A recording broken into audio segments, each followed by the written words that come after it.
pour la suite de ce projet. En fait, là, je vais vous montrer comment faire varier, surtout la coloration. En fait, c'est principalement ce qu'on va regarder aujourd'hui.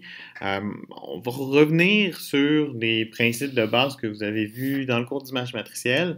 Puis vous allez voir que rapidement, on va pouvoir travailler une harmonie de couleurs qui va davantage nous satisfaire si on est tanné de ce qu'on voit devant notre écran.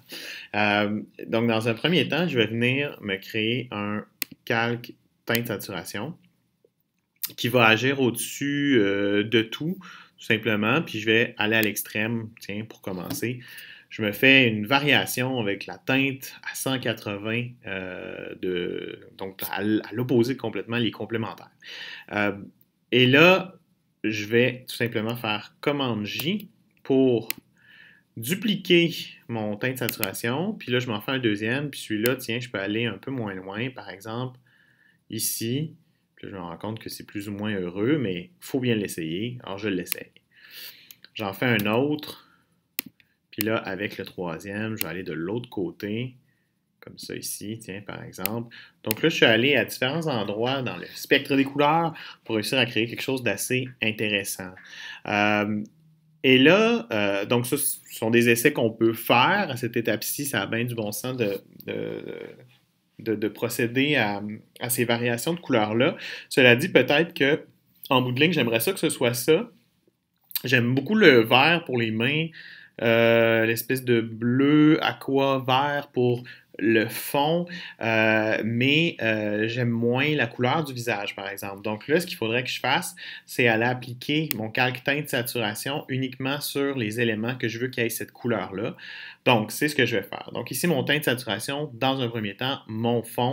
Donc, je vais venir l'appliquer directement là, sur mon groupe ici fond. Donc, je vais le descendre en bas. Puis je vais demander à ce qu'il soit appliqué uniquement sur le fond. Là, on voit par contre que les autres couleurs n'ont plus ce calque de réglage teinte saturation.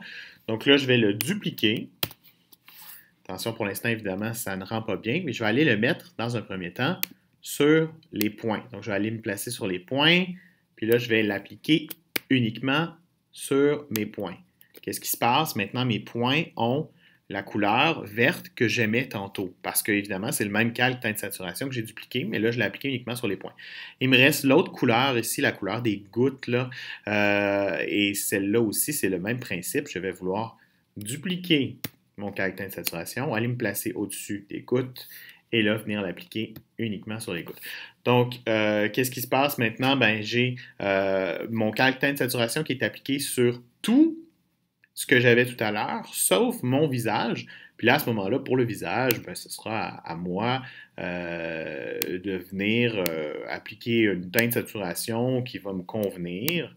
Par exemple, je pourrais essayer d'aller un petit peu plus dans le bleu, foncer un peu, augmenter la saturation,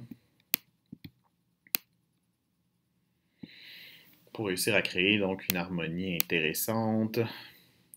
Donc, grosso modo, là, à cette étape-ci, ben, on s'amuse, on essaie des choses, puis on essaie plusieurs variations.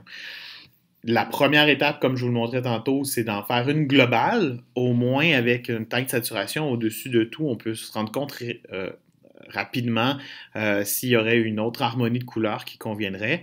Puis parfois, si c'est pas tout à fait parfait, alors on va venir appliquer des calques de réglage de la couleur sur différents calques avec l'écrêtage. Aussi, maintenant, donc là, je vais supprimer par contre mes calques inutiles, les calques de réglage inutiles. La dernière chose que je vais vous montrer, c'est la couleur de ma ligne contour, puis ça, je l'avais montré, il me semble, dans le premier projet. On peut rapidement changer la couleur de la ligne contour. Si je me place sur mon groupe de ligne contour, puis que je viens dans mes styles de calque dans le bas ici, le petit FX, je peux demander d'incruster une couleur grâce à l'incrustation couleur. Et là, ici, bon, là, par défaut, il se rappelle que j'ai déjà utilisé un espèce de brun, c'est pas très joli. Et je peux avoir accès, donc, à mon sélecteur de couleurs.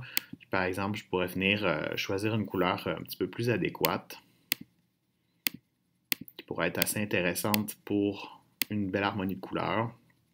Je fais OK. Et là, automatiquement, donc, ça me permet d'avoir une ligne contour qui va être colorée avec vraiment la teinte que j'ai envie d'utiliser dans mon harmonie au lieu du noir. Donc, c'est rapide, c'est efficace à utiliser. Donc, simplement, le style de calque, puis automatiquement, mais ça nous le place de façon dynamique en dessous. Hein. Donc, encore une fois, c'est une méthode qui est non destructive.